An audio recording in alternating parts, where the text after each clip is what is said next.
Halo para tetua, para pecinta Donghua dimanapun kalian berada. Gimana nih kabar para tetua? Udah siap kancut dengan perjalanan Wang Lin? Kuilah kita kancutkan dan selamat berimajinasi.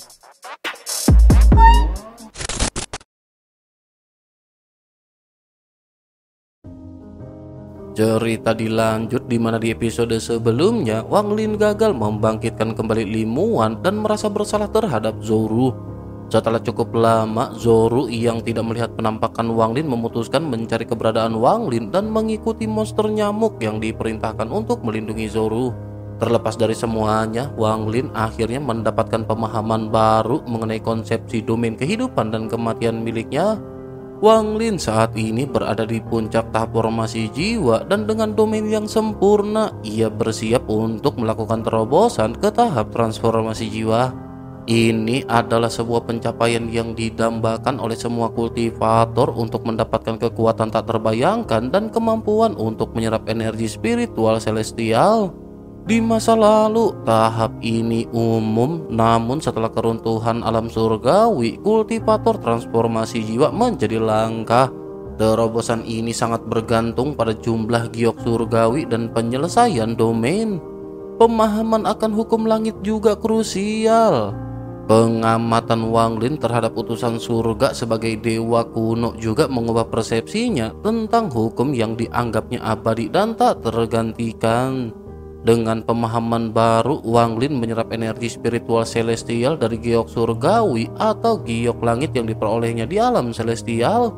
Proses transformasi ini melibatkan bentrokan antara energi spiritualnya dan energi spiritual celestial. Ada dua metode untuk mencapai transformasi jiwa, yakni yang pertama adalah dengan mengeluarkan seluruh energi spiritual dan menggantinya dengan energi spiritual celestial. Hal ini relatif mudah namun boros dan membutuhkan waktu kultivasi tertutup yang lama. Sementara itu cara kedua adalah dengan memurnikan energi spiritual yang ada hingga setara dengan energi spiritual celestial. Hal ini cukup sulit tetapi memberikan keuntungan besar di tahap awal tanpa perlu kultivasi tertutup yang lama. Setelah sedikit merenung, Wang Lin akhirnya memilih metode kedua karena keterbatasan waktu. Proses pemurnian energi spiritual di tubuhnya berlangsung lambat. Setelah 3 bulan, sebagian besar giok langit di sekitarnya telah habis dan transformasinya baru mencapai 1%. Wang Lin menyadari betapa langkanya kultivator transformasi jiwa karena besarnya kebutuhan akan giok langit, hingga bahkan bagi sekte besar sekalipun, giok langit tidak hanya penting untuk terobosan tetapi juga untuk pertempuran, penyembuhan, dan perbaikan harta di tahap kultivasi yang lebih tinggi dengan kebutuhan yang meningkat drastis untuk mencapai tahap ascendance. Sumber utama giok langit yakni alam surgawi juga telah runtuh dan membuatnya sangat berharga. Setelah semua giok langitnya habis, Wang Lin terpaksa menghentikan penyerapan. Ia mempertimbangkan pagoda yang berisi energi spiritual celestial tetapi mengurungkannya karena janjinya pada Zoe untuk melindungi mayat celestial di dalamnya. Merasakan peningkatan kekuatan indera spiritualnya setelah sebagian transformasi, Wang Lin memutuskan untuk mencari giok langit dari sekte pemurnian jiwa dan sekte lain. Tampaknya mencuri adalah satu-satunya cara bagi Wang Lin untuk bisa mendapatkannya. Sementara itu, Zhou merasa bosan di tengah niatnya mencari Wang Lin dan memutuskan untuk beristri jahat. Tiba-tiba Wang Lin muncul dan disambut dengan gembira oleh Zhou yang kini telah dewasa. Wang Lin menepuk kelapanya dengan penuh kasih dan berjanji untuk segera mengantarnya pulang. Mereka pada akhirnya segera memasuki pagoda yang dipenuhi dengan buah-buahan dan Wang Lin segera memanggil binatang nyamuk miliknya. Mereka lanjut terbang menuju planet Suzaku dengan Wang Lin yang memfokuskan pikirannya pada kebutuhan mendesak akan giok langit. Setelah setengah bulan perjalanan, mereka pada akhirnya tiba di dekat planet Suzaku. Wang Lin merasakan aura kuat yang berasal dari tanaman kabut hitam raksasa yang dikenali sebagai klan abadi yang terlupakan. Dengan mata dingin, Wang Lin memasuki atmosfer planet Suzaku seperti meteor, melihat pertempuran sengit di bawah dan mengenali salah satu kultivator yang bertempur. Wang Lin mengenali Wang Zuo meskipun penampilannya telah menua. Wang Zuo diliputi kesedihan akibat pertempuran terus-menerus melawan klan abadi yang terlupakan yang menghancurkan negara-negara di sekitar. Negara-negara kultivasi peringkat 3 dianggap hanya sebagai tempat pelatihan bagi anggota klan yang lebih lemah. Negara Suzaku juga tidak memberikan bantuan berarti. Wang Lin menyaksikan rekan-rekan sektenya diburu oleh anggota klan abadi yang terlupakan. Di tengah-tengah pertempuran, tiba-tiba sesosok berambut putih panjang muncul dengan aura menakutkan, membuat gentar anggota klan abadi yang terlupakan yang mengejar kelompok mereka. Mereka segera menyadari bahwa aura ini setara dengan penyihir 7 daun di klan mereka dan langsung melarikan diri. Wang Lin melepaskan nyamuknya yang dengan cepat mengejar dan memangsa keempat anggota klan tersebut. Wang Lin lanjut menyapa Wang Zuo yang terkejut dan mengenalinya sebagai senior dari Gunung Hengye. Setelah sekian lama tidak bertemu, Wang Lin menawarkan bantuan kepada Wang Zuo untuk bisa menerobos ke tahap Nation Soul. Wang Lin tanpa basa-basi menunjuk ke dahi Wang Zuo menghapus segel ingatannya dan membuatnya pingsan karena luapan kenangan masa lalunya. Selanjutnya, Wang Lin bertanya kepada anggota sekte yang pergi bersama dengan Wang Zuo yang tersisa. Wang Lin menanyakan apakah sesungguhnya tujuan mereka. Mereka menjelaskan bahwa mereka adalah 10 junior yang dikirim ke negara Lin untuk membantu. Namun karena kekalahan negara tersebut, mereka pun memutuskan untuk kembali ke Zhao. Wang Lin sedikit terdiam sebelum akhirnya memberikan sebuah batu giok yang telah diisi dengan sebagian domainnya kepada pemimpin kelompok tersebut.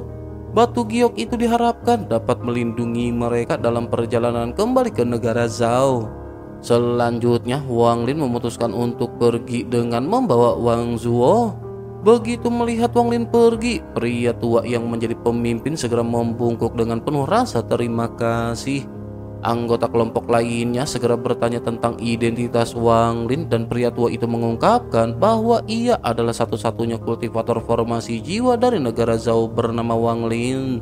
Begitu mendengar nama ini, semua orang gemetar ketakutan karena di dunia kultivasi negara Zhao, nama Wang Lin ini identik dengan pembantaian dan bencana.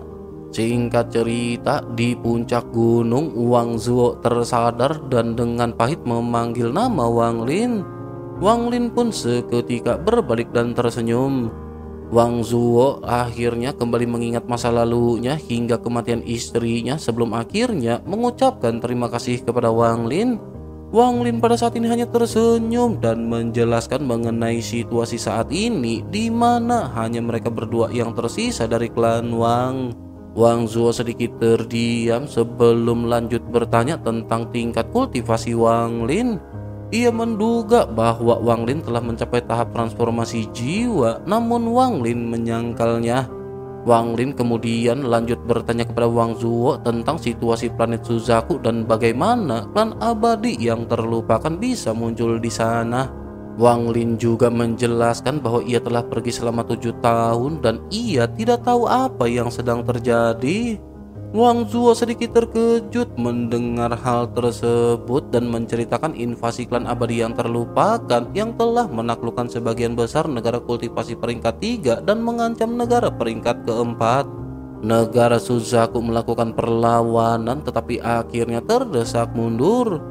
Sekte Mayat telah membantu klan abadi yang terlupakan dan beberapa negara peringkat keempat juga telah berkhianat.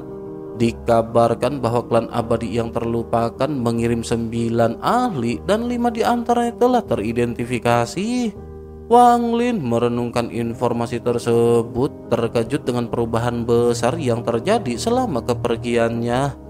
Memikirkan hal ini, Wang Lin pun merasa bahwa ia sepertinya perlu segera kembali ke sekte pemurnian jiwa.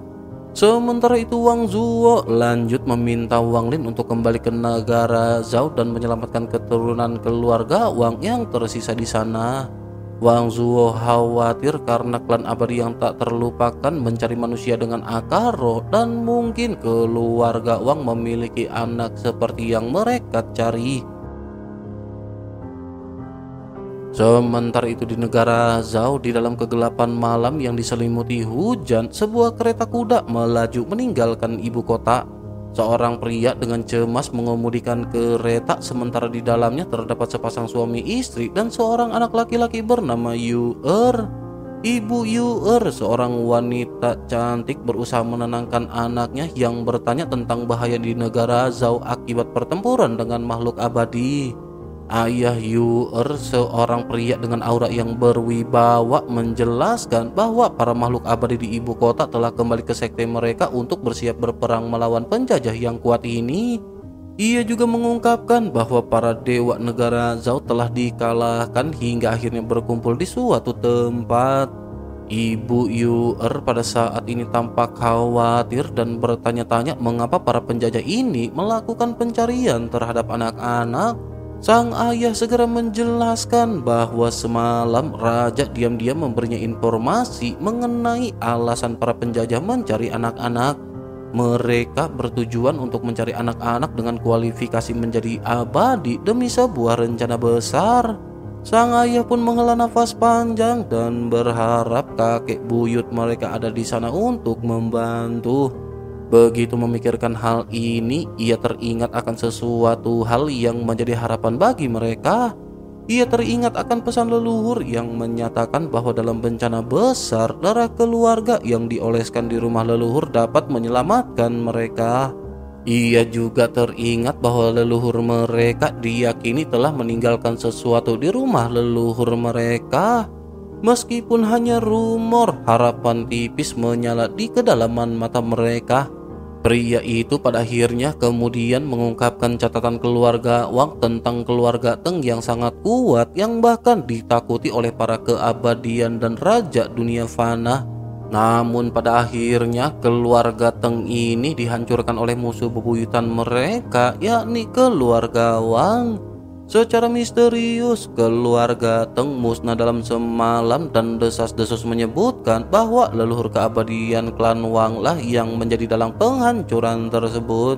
Singkat cerita, setelah 3 hari perjalanan cepat dengan kereta, mereka tiba di sebuah puri tua yang dulunya adalah bagian dari desa dan dibeli oleh keluarga Wang 200 tahun lalu.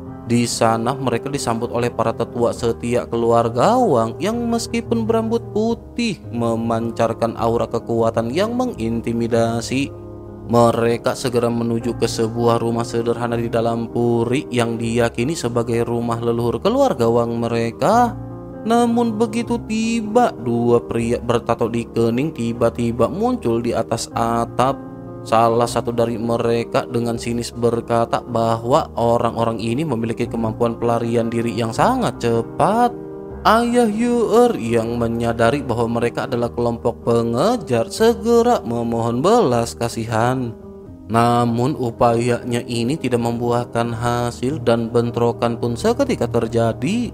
Para tetua keluarga Wang berusaha melindungi mereka tetapi dengan mudah dipukul mundur. Di dalam keputusasaan ini, pria itu membawa istri dan anaknya ke dalam rumah leluhur mereka. Di dalam, ia dengan panik mengaktifkan kompartemen rahasia dan menggunakan darahnya untuk menggambar simbol yang merupakan sebuah tradisi turun-temurun ke lapak keluarga Wang. Tiba-tiba bersamaan dengan hal tersebut, dinding rumah hancur dan pria bertato sebelumnya melangkah masuk. Sesaat kemudian, simbol yang digambar oleh ayah Yu-er memancarkan cahaya misterius dan sebuah giok melayang keluar. Kekuatan misterius menyelimuti area tersebut membuat ekspresi pria bertato berubah menjadi keterkejutan dengan sosoknya yang segera mundur ketakutan. Giok ini kemudian melesat menghabisi pria bertato serta temannya yang baru saja tiba di udara. Melihat adegan tersebut, 3 sosok yang ada di dalam rumah leluhur hanya bisa tercengang. Ayah Yuer juga bergumam bahwa ternyata rumor itu memang benar adanya. Giok itu ternyata berisi sebagian kecil dari domain seorang ahli kuat bernama Wang Lin. Sementara itu, di sisi lain, di luar sekte Tiandao, sebagian besar kultivator Zhao berkumpul dengan marah menatap seorang pria bertato yang melayang di udara. Pria itu dengan aura yang kuat meremehkan mereka dan bertanya apakah mereka percaya ada harta yang dapat menyelamatkan mereka. Seorang tetua berjubah hitam dari sekte Tiandao segera maju menghadapi pria itu dengan penuh kebencian. Si pria bertato seketika tertawa dan segera mengeluarkan kekuatan yang ia miliki. Tato-tatonya seketika bergerak membentuk naga yang mengelilinginya. Dengan ekspresi jijik, ia lanjut mendekati sekte Tiandao dengan naga-naganya yang mulai menyerbu. Melihat hal tersebut, para kultivator Zhao menahan nafas mengingat desas-desus tentang seorang kultivator Zhao yang mencapai tahap transformasi jiwa 200 tahun lalu yang meninggalkan ukiran kayu dengan warisan dan perlindungan. Saat naga yang menyerang ini mendekat, Gunung Hengye tiba-tiba bergetar dan ukiran kayu terbang ke langit. Naga-naga itu pun gemetar, sementara mata pria dari klan abadi yang terlupakan menunjukkan keterkejutan. Ia mengenali kekuatan domain kecil dalam ukiran tersebut yang merupakan sisa-sisa dari seorang kultivator formasi jiwa tahap awal. Namun meskipun demikian, ia masih meremehkannya dan yakin bahwa bahkan orang yang merupakan kultivator formasi jiwa itu sendiri tidak akan mampu menghentikannya. Setelah selesai berbicara, ia mengarahkan serangan naga miliknya ke ukiran kayu yang sangat dihormati oleh para kultivator Zhao sebagai simbol harapan. Ukiran kayu itu bersinar dan memancarkan lingkaran cahaya yang berhasil menghancurkan sebagian besar naga yang menyerang. Para kultivator Zhao pun merasa bersemangat melihat pertahanan dari ukiran kayu tersebut. Sementara itu, anggota klan abadi yang terlupakan justru tertarik dengan ukiran tersebut. Ia pun melangkah maju dan menggunakan tato miliknya untuk menembus pertahanan cincin cahaya dari ukiran kayu tersebut.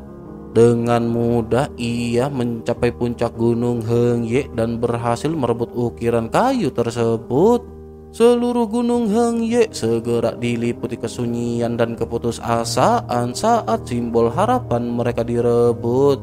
Anggota klan abadi yang terlupakan itu kemudian menawarkan para kultivator Zhao untuk menyerah dan menjadi bawahan klannya. Namun tepat bersama dengan hal tersebut, dua sosok muncul dari kehampaan yang tidak lain adalah Wang Lin dan Wang Zuo. Beberapa kultivator Zhao mengenali Wang Lin dan sontak berseru ketika memanggilnya dengan sebutan leluhur. Hal ini seketika membangkitkan kembali semangat juang mereka.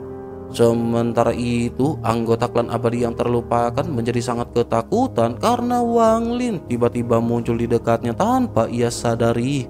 Ia juga merasakan kekuatan yang luar biasa dari Wang Lin yang diduga setingkat dengan kultivator transformasi jiwa.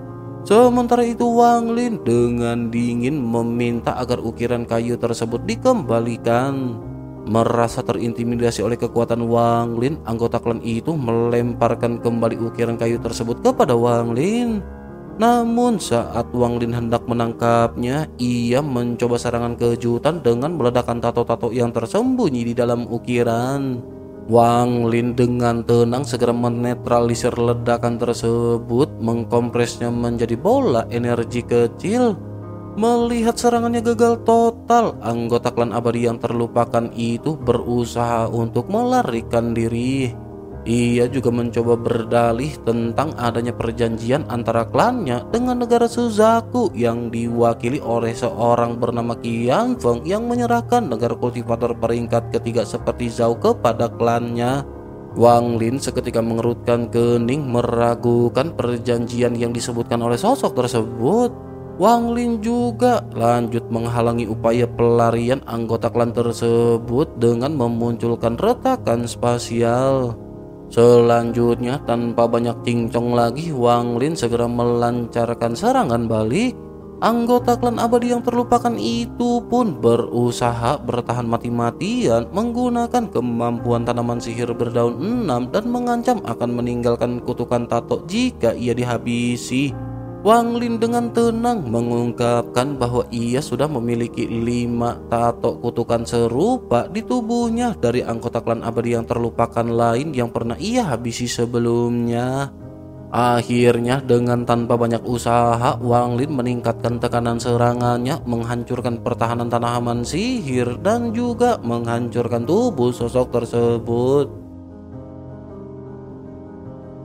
Dengan tingkat kultivasi Wang Lin yang sudah setengah langkah menuju transformasi jiwa dan memiliki energi spiritual surgawi, menghabisi lawan di tingkat ini sangatlah mudah bagi Wang Lin.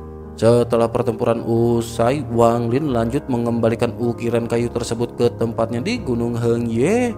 Ia kemudian merenungkan tentang keanehan perjanjian yang sebelumnya ia dengar.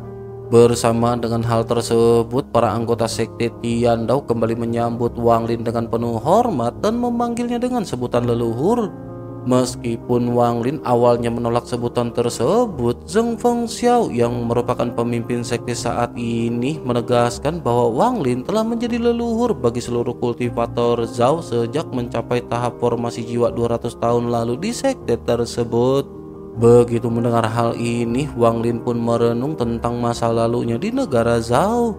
Akhirnya atas permintaan Wang Zuo, Wang Lin pun mengangguk dan memutuskan untuk tinggal selama beberapa hari. Selama di sekte Tiandao, Wang Lin memberikan wejangan tentang Dao kepada para kultivator formasi inti dan Nation Soul. Hal ini secara signifikan meningkatkan pemahaman dan potensi semua orang.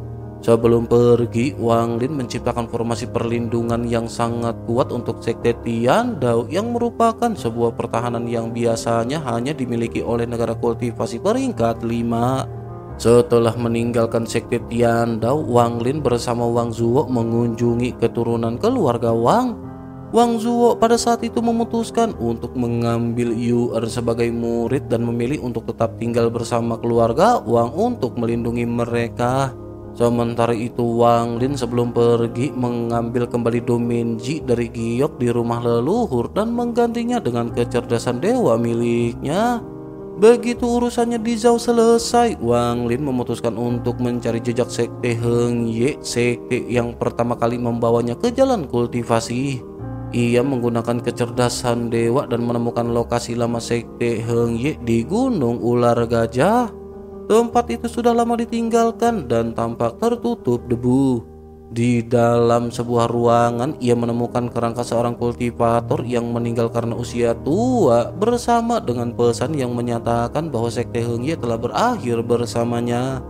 Wang Lin lanjut memeriksa lempengan giok yang berada di ruangan tersebut. Salah satu lempengan giok di sana segera menarik perhatian Wang Lin. Giok ini berisi catatan dari seorang kultivator yang memiliki bakat rendah dalam kultivasi tetapi mempunyai pemahaman unik tentang pedang. Senior ini merasa terpanggil untuk menciptakan pedang spesifik yang dilihatnya di dalam mimpi yang diyakininya sebagai kehidupan masa lalunya sebagai roh pedang. Meskipun kekurangan bahan berharga dan waktu karena sekte sedang dalam bahaya, ia pada akhirnya berhasil menciptakan pedang besar dari logam fana yang disebut pedang kekayaan. Dengan pedang ini ia berhasil menyelamatkan sekte dan meninggalkan teknik pedang di dalamnya. Wang Lin segera menyadari bahwa mungkin ada hubungan tertentu antara pedang ini dan pedang surgawi. Wang Lin akhirnya memutuskan untuk pergi ke lembah Jeming, tempat tas penyimpanannya hancur bertahun-tahun lalu, untuk mencari pedang kekayaan di dalam keretakan spasial. Namun setelah setengah bulan mencari, Wang Lin tidak menemukannya dan menduga bahwa sepertinya pedang itu mungkin telah hancur. Selanjutnya Wang Lin akhirnya memutuskan untuk segera kembali ke sekte pemurnian jiwa untuk mencari giok langit dan mencapai tahap transformasi jiwa.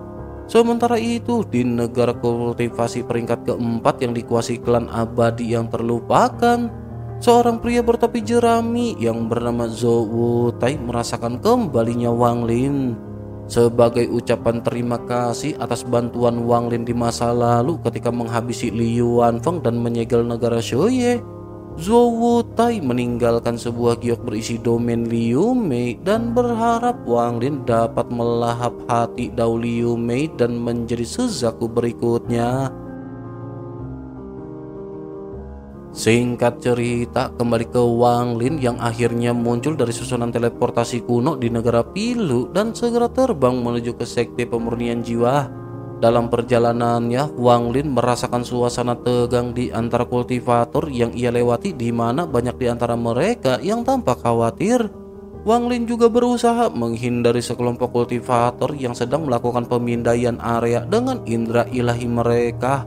Akhirnya Wang Lin pun tiba di sekte pemurnian jiwa dan menatap ke arah formasi perlindungan sekte yang berupa awan hitam penuh jeritan yang telah diaktifkan.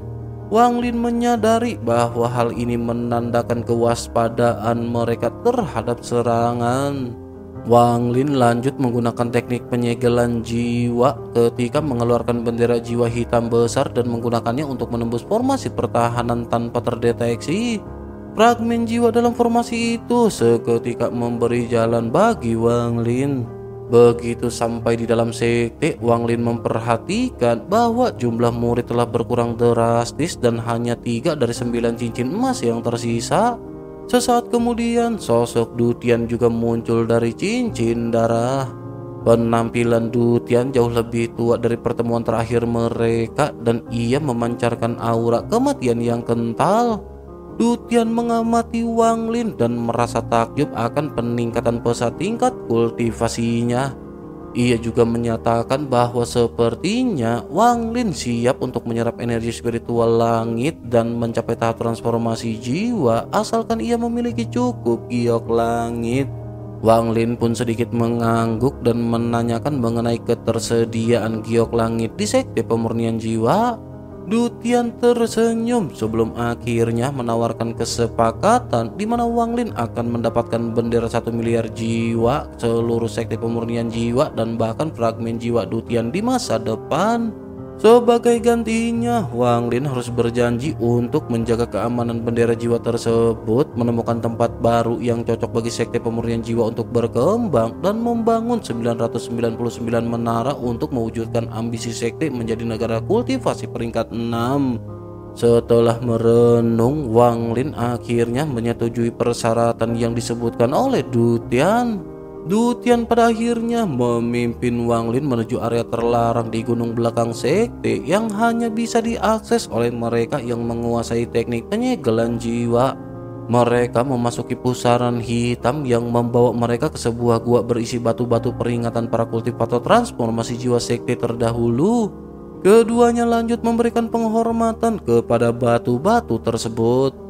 Du Tian lanjut menjelaskan bahwa persediaan giok langit sekte sudah menipis setelah ribuan tahun digunakan oleh banyak kultivator transformasi jiwa. Ia mengungkapkan bahwa sekte biasanya mencuri giok langit dari sekte lain menggunakan bendera 1 miliar jiwa jika diperlukan. Ia juga menceritakan bagaimana gurunya pernah melakukannya di 3 negara kultivasi peringkat kelima. Selanjutnya, Du Tian memunculkan 2 bongkahan giok langit seukuran manusia dari bawah tanah. Meskipun kualitasnya tidak setinggi giok milik Wang Lin sebelumnya, ukurannya yang besar mengandung energi spiritual langit yang melimpah. Wang Lin segera duduk dan mulai menyerap energi dari kedua giok tersebut dengan kecepatan luar biasa dengan tubuhnya yang bertindak sebagai pusat pusaran. Sementara itu, Du Tian lanjut mengaktifkan sebuah formasi untuk mempercepat proses penyerapan dan pemurnian energi spiritual Wang Lin menjadi energi spiritual langit. Wang Lin pun akhirnya larut sepenuhnya dalam proses penyerapan dan pemurnian. Wang Lin melupakan waktu dan mendapatkan pemahaman mendalam tentang energi spiritual langit serta perkembangannya untuk mencapai tahap transformasi jiwa. Proses ini berlanjut hingga setelah waktu yang tidak bisa ditentukan. Akhirnya 2 bongkahan giok langit mulai menunjukkan retakan dan hal ini menandakan energinya hampir habis terserap.